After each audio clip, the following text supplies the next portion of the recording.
right believing? You are trusting and accepting Jesus for He claims to be. He is God and He is our Savior. Amen? Yun ang right believing. Wala yung mga feelings lamang. Feelings come and go. Pero ang tanong, sa reality ng buhay mo, no matter what happens, siya ang Panginoon mo.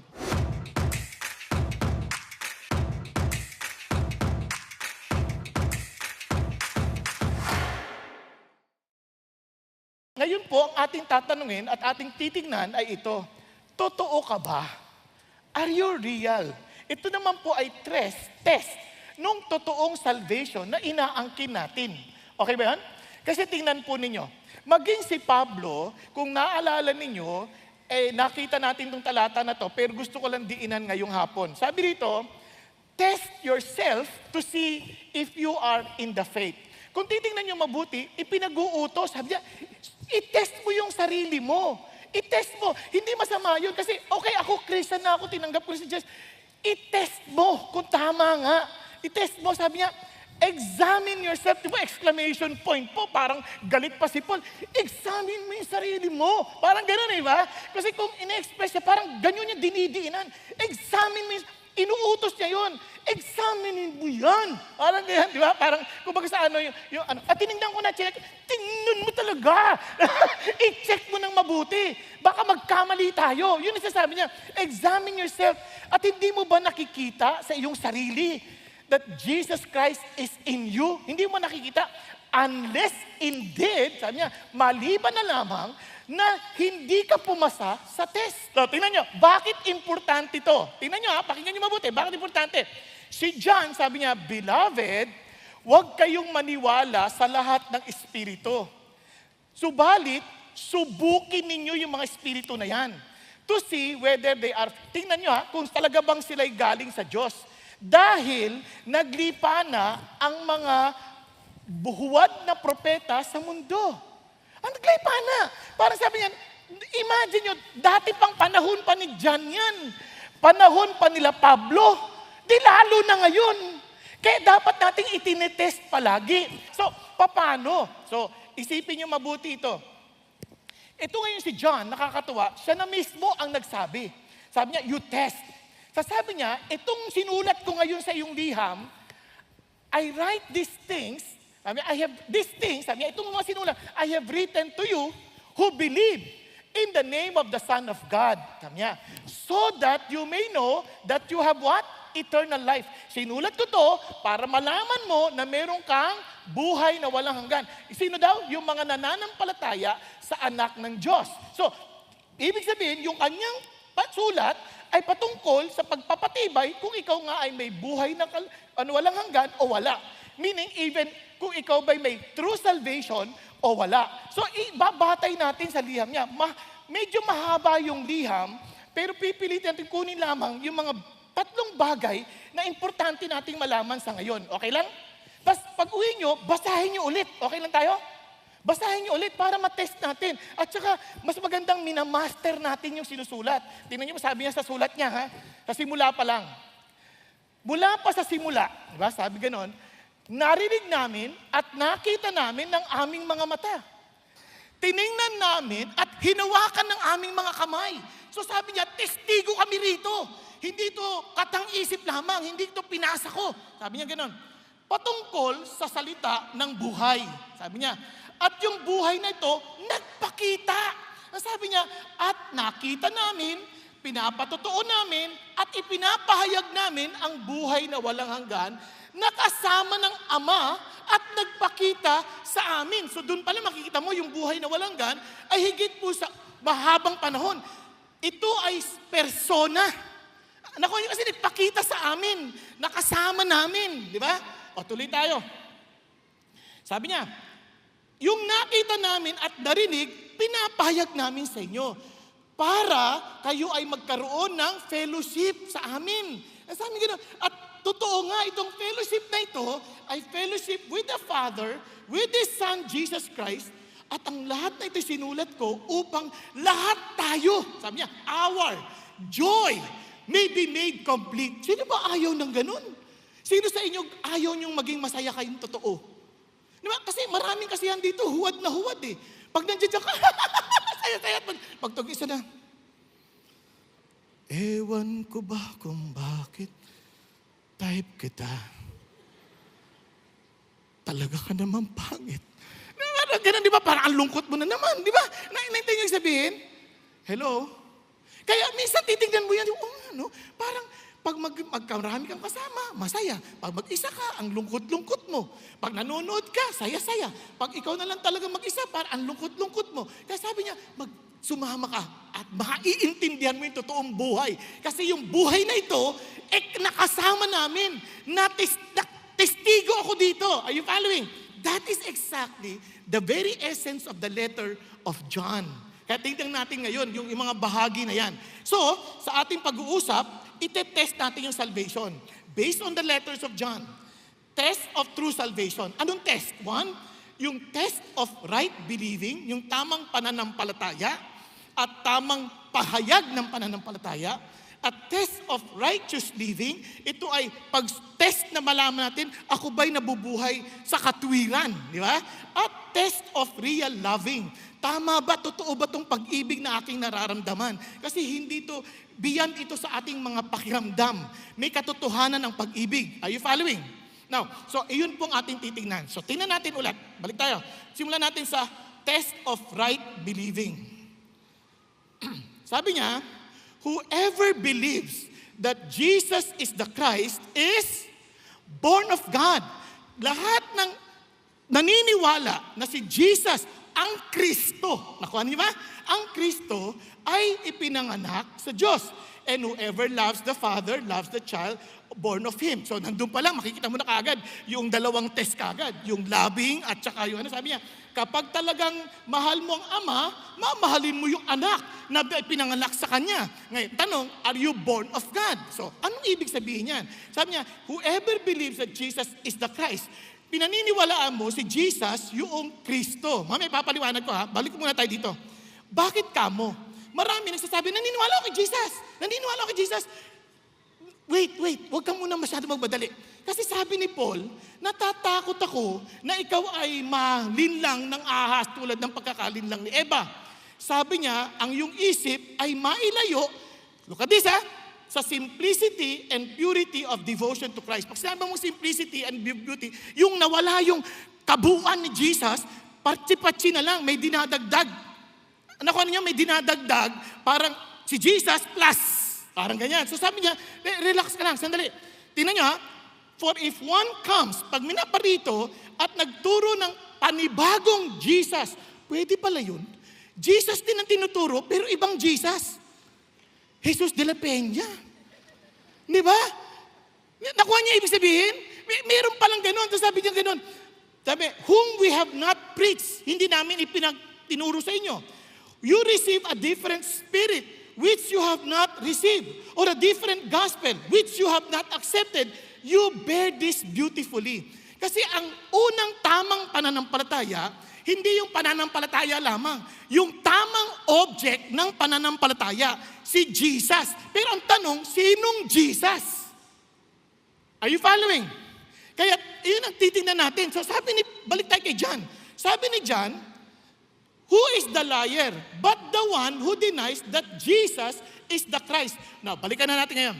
Yung the Christ, ang ibig sabihin niyan, the anointed one. Ito yung pinangako ng Diyos na magiging tagapagligtas ng mga kasalanan. Kaya si Jesus, ang ibig sabihin niyan, Joshua is Savior. Yung Kristo naman, meaning He is to be your Lord. Hanggat hindi mo inaangkin, kasi marami, sasabihin nila, si Jesus, ano lang yan, mabuting tao lang yan, preacher, naniniwala naman sa Kanya, pero hindi siya Panginoon. Di ba? Nakuha ninyo? Parang, hindi, okay na si Jesus, ano yan, Savior, pero Panginoon, hindi. Teka. Sabi niya, whoever, sabi niya, yung pag tinanggi mo, yung Panginoon, parang, sinungaling ka. Nakuha niya. Sabi niya, whoever denies the Son does not have the Father. The one who confesses the Son has the Father also. And alam niyo bang si Jesus, hindi siya naparito ng ganun-ganun na lamang. Siya ay naparito, sinabi na ng Panginoon Diyos kung sino yung aabangan. Bibigyan ko lang ng sample, tingnan niyo. Ano sinabi? Nababasa niyo ba? Sobrang liit no? Pero parang pikit na pikit kayo, parang tinititigan nyo talaga eh. Okay, so, sabi niya, ito ang palatandaan. He would be conceived of a virgin. Ang magpapanganak sa kanya, hindi makikipagtalik pa sa lalaki. Wala pang pakikipagtalik sa lalaki, mabubuntis siya. Amazing, no? At siya ay mapapanganak sa bayan ng Bethlehem. At siya ay darating eksakto 483 years after the decree was issued to allow the Jewish people to rebuild the walls of their besieged city. At magpapagaling siya ng mga bulag at mga bingi. Ay, tama ba ako? O tama, bingi. Tama to. Deaf, bingi, no? Mute ang pipi. Tama? Okay, good. Now, present himself as Messiah by humbly riding into Jerusalem on a donkey. Apa, totoo to. Yung alam niyo yung panahon ng palaspas. Okay. Be betrayed for 30 pieces of silver. Be unfairly judged and condemned to die. Be abandoned by his disciples. Be rejected by his own people. Nakuha ninyo? Sabi yan, be crucified and as an offering for our sins and be raised from the dead. Wow! Binigyan na kagad ng Diyos in advance ng mga issues na dapat pa na. Kasabi ni Peter Stoner, kapag 8 pa lang dyan sa prophecies, out of the 100 prophecies about Jesus Christ, yung 8 matupad lang, sobrang imposible na. Ang probability is 1 to 10, 17 zeros. Are you following? Parang near impossibility. In fact, it is really impossible. Sabi niya, wow, yan, nangyari kay Jesus. Sabi niya, alam mo na siya yung totoo. Hindi pa pwede sabihin, ako yung Kristo, pinanganak ko sa Pampanga. Hindi pa pwede yun. O kaya ako yung Kristo kasi tumataya kayo sa, sa manukan. Hindi ganun. You cannot just claim anything na ikaw yung anak ng Diyos kasi mayroong palatandaan muna. Yan lahat yan, finulfill ni Jesus. Diba? At historically, they will even prove to us that Jesus Christ rose from the dead. Amazing. Hindi lang yung Gospels, kundi even the secular historians, pinagtitibayan. Kaya nga, praise God na itong pinaniniwalaan natin, hindi katang-isip, hindi lang nagpakilala dahil ang galing niya, nagpapagaling siya. Hindi ganon. Ang galing niya magsalita, hindi ganon. Sinabi na ng Panginoong Diyos mismo, anong klaseng Mesiyas ang aabangan. Okay ba tayo? Now, hindi pa natapos dyan. Tuloy natin. Beloved, do not believe every spirit. Test every spirit. Sabi niya, bakit? Paano? By this you know the Spirit of God. Every spirit that confesses that Jesus Christ has come in the flesh is from God. Ito kasi problema.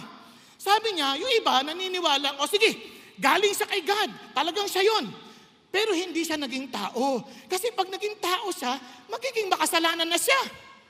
Kaya itong Jesus na to, hindi pwedeng Diyos lang. Naging tao siya, kaya nga, He has come in the flesh from God. Ngayon naman, meron din nagpipreach, sabi, si Jesus naman, tao lang. Dilitong-lito na sila. Papakita ko naman sa inyo to, paano nangyari yan. Tingnan nyo, sabi niya, and every spirit that does not confess Jesus is not from God. Di naman siya. And this is the spirit of the Antichrist, of which you have been heard that is coming, and now it is already in the world. Ano siya sabi niya? Kaya marami na naglipa ng mga Antikristo na tinatangging si Jesus ay nagkatawang tao at tinatanggi naman na si Jesus ay hindi tao. Okay tayo? Yun ang mystery. Kasi sa atin, ang utak, paano mangyayari yun? 100% God, 100% human, paano mangyayari yun? Napaka-imposible. Now, kaya nga sa Diyos Kasi kung naniniwala ka ng Diyos can do anything, naniniwala ka bang pwede siyang mag-anyong hayop? Sinong naniniwala sa inyo? Di ba? Bakit di ka naniniwala katawang tao siya? Ayon sa kanyang pangako from the Old Testament. Are you following? Hindi kasi ubra, naipaliwanag sa inyo nakaraan, pero uulitin ko na lang. Hindi uubrang siya ay Diyos lamang na hindi siya nagkatawang tao. Kasi ang utang nating babayaran ay walang hanggang kamatayan. At tanging makakabayad niyan, may walang hanggang buhay. Pero hindi niya babayaran kasi kailangan niya i-convert yun. Kaya kailangan niya magkatawang tao para mamatay. At nung namatay siya, hallelujah, nabuhay siya magmuli. Bakit? Kasi ibig sabihin, bayad ang utang. Nagkakaintindihan tayo. So hindi pwedeng, kaya ang tawag dyan ay hypostatic union. Are you following? Parang isa lang. Yan ay isang bagay na hindi kayang gagapin ng isip ng tao, pero dahil sa Diyos, if you can explain everything, then you are God. Nagkakaintindihan po? Balik na tayo dito. Kasi sabi niya, therefore, whoever confesses that Jesus is the Son of God, or referring now to Jesus as the Son of God, sa John, if you read the Gospel of John, yung Son of God is claiming equality with God. And sabi niya, God abides in Him and He in God. Are you following? Wow! Equal pa siya kay God ngayon. Panibago na naman. Kasi iba naman niniwala, okay, Diyos siya, pero lower God. Pag lower God, ay hindi na one God yun in 3 person. O kahit na sa Bible, there's only one God. Hindi na pwedeng maging one kasi may lower na. 1 and 2. One higher, one lower. But if they are equal in substance, equal in essence, they can be one. As in parang ubas. Isang bugkos, isa lang yun na ubas. Are you following? Hello? Pero marami yun.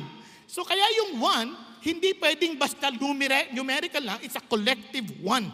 Kaya nga, hindi lang basta nananampalataya ka, kailangan tama yung pinananampalatayaan mo. Kasi ang demonyo naniniwala din pero, tandaan nyo naniniwala siya, pero, nanginginig pa, pero hindi siya sa Panginoon Diyos, demonyo yun.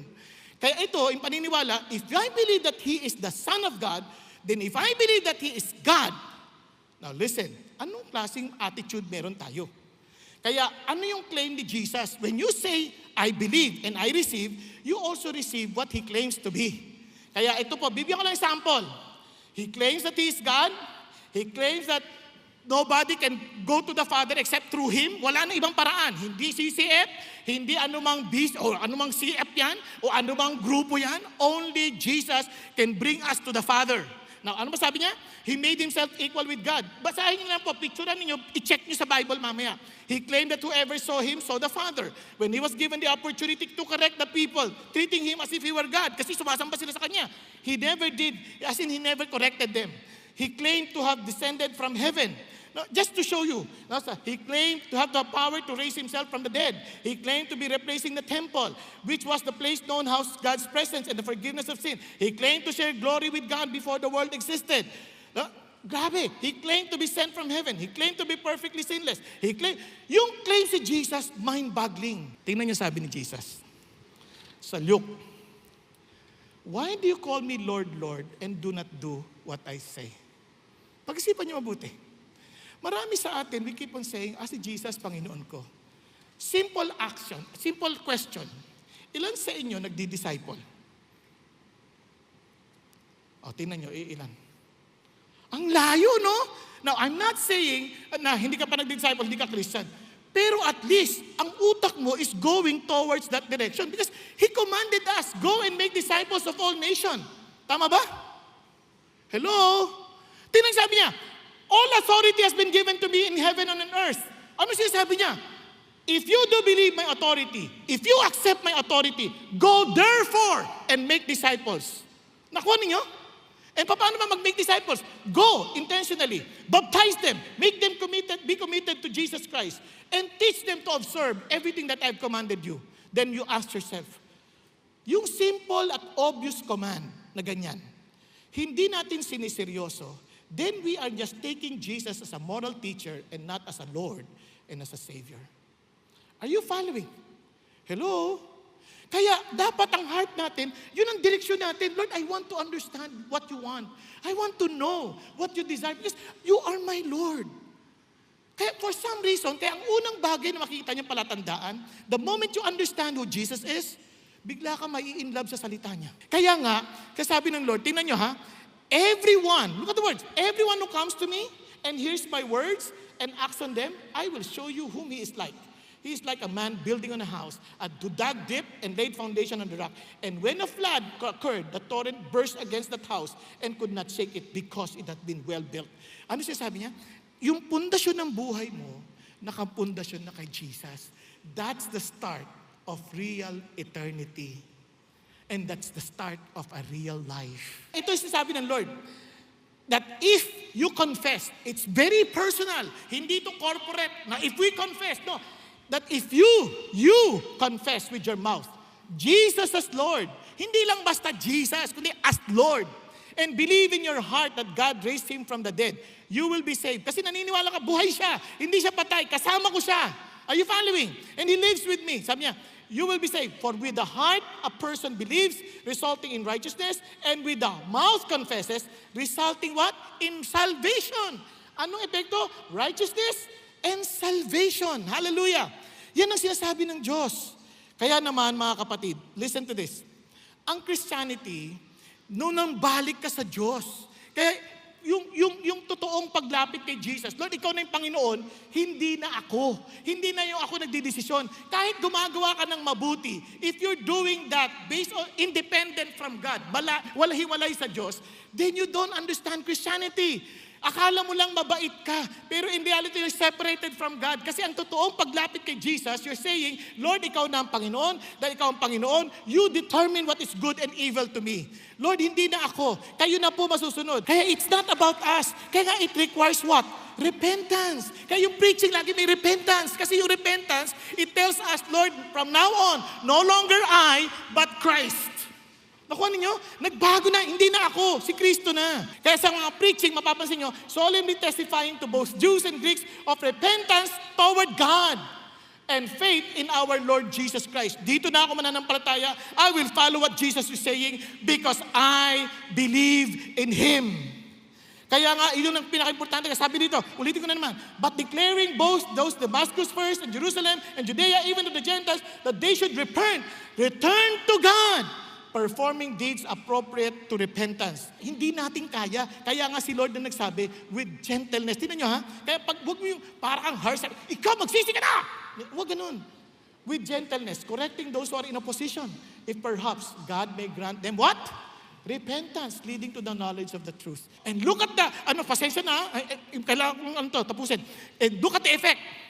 If we receive the testimony of men, the testimony of God is greater. For the testimony of God is this, that He has testified concerning whom? His Son. May patotoo ang Diyos Ama para sa kanyang anak. And the one who believes in the Son of God has the testimony in himself. The one who does not believe God has made him a liar because he has not believed in the testimony that God has given concerning His Son. Ano may testimony niya sa kanyang anak? And the testimony is this. Ito yung patotoo. God has given us what? Eternal life. And this life is in His Son. Hindi mo makukuha eternal life nang wala yung anak. Nasa anak yung buhay na walang hanggan. And he who has the Son has the life. And who does not have the Son of God does not have life. Kung wala kang anak, wala kang Jesus Christ, wala kang buhay na walang hanggan. Nakuha niyo po, kung hindi si Jesus ang Panginoon mo, wala kang buhay na walang hanggan. Kung ikaw pa rin nasusunod sa buhay mo at hindi si Jesus, wala kang buhay na walang hanggan. Forget it. Yun ang sinasabi niya. Kaya ako ito sinusulat sa iyo, para malaman mo na mananampalataya kay Jesus, that you may know that you have eternal life. What is right believing? You are trusting and accepting Jesus for He claims to be. He is God and He is our Savior. Amen?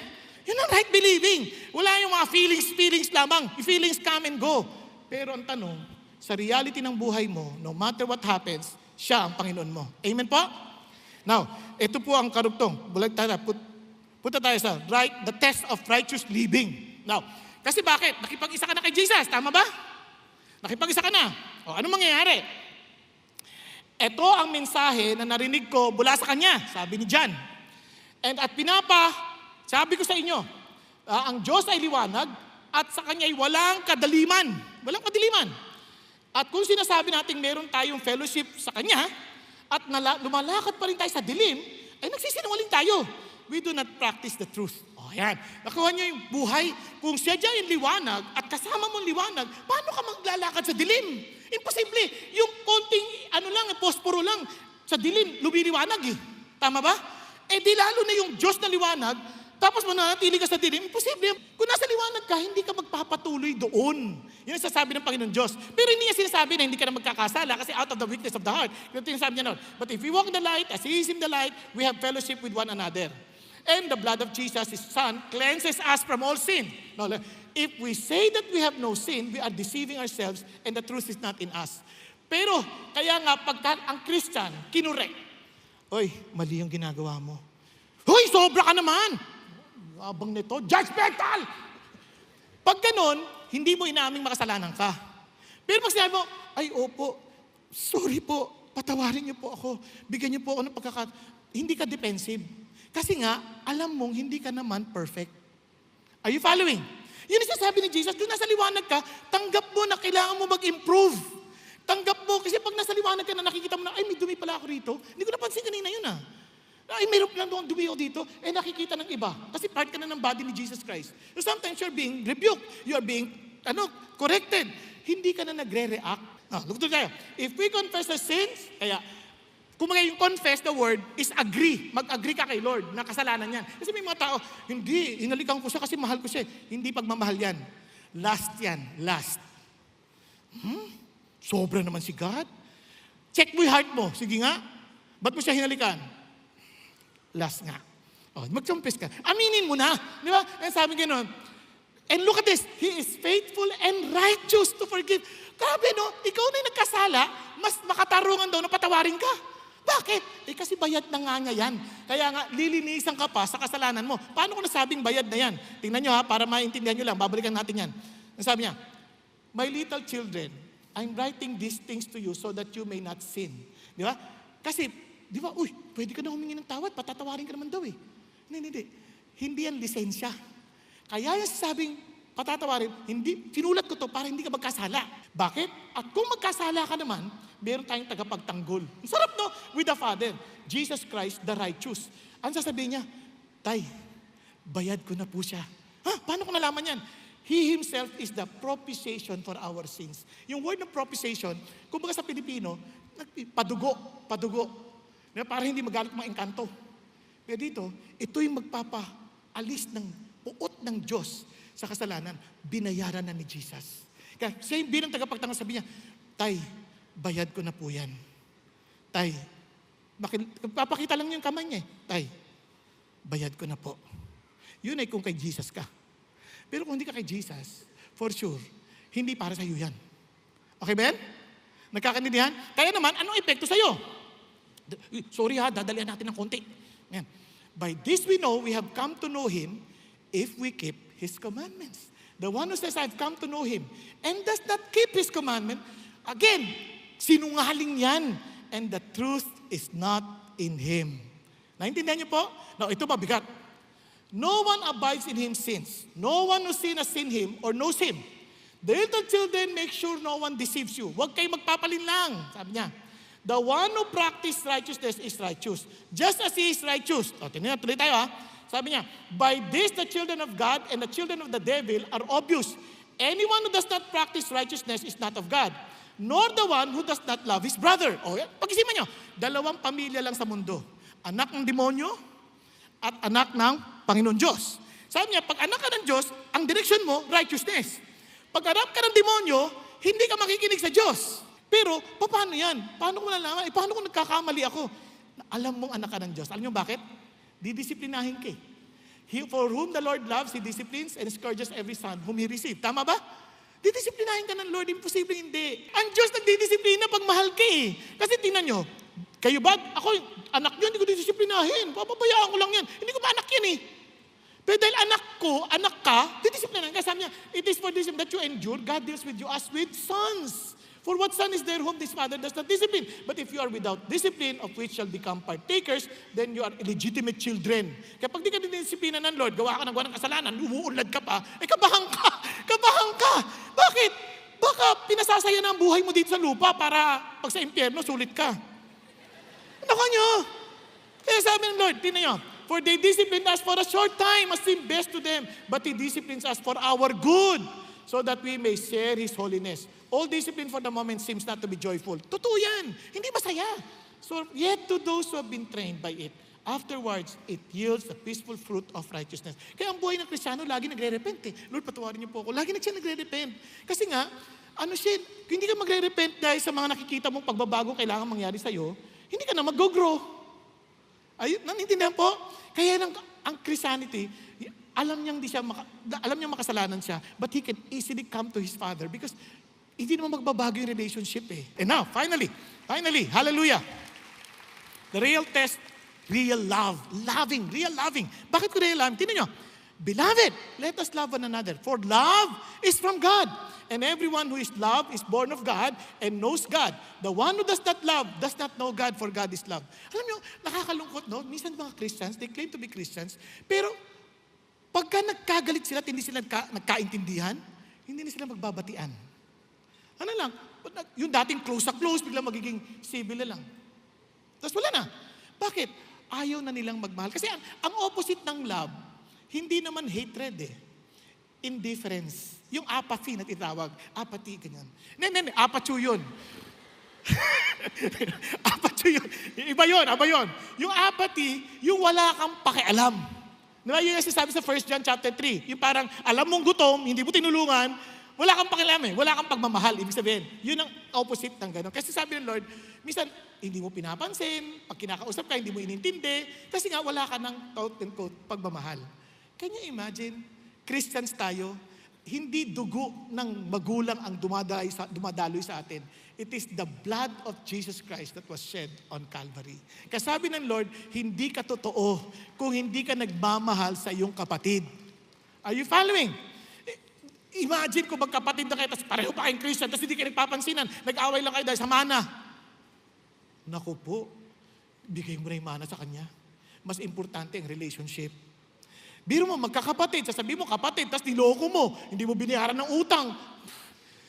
Magsisi ka na. Kasi kung talaga sa Panginoon ka, hindi mo tatakbuhan ang utang mo. Kasi kapatid mo yan eh. Biro mo, nagdurusa yung kapatid mo dahil sa kagagawan mo.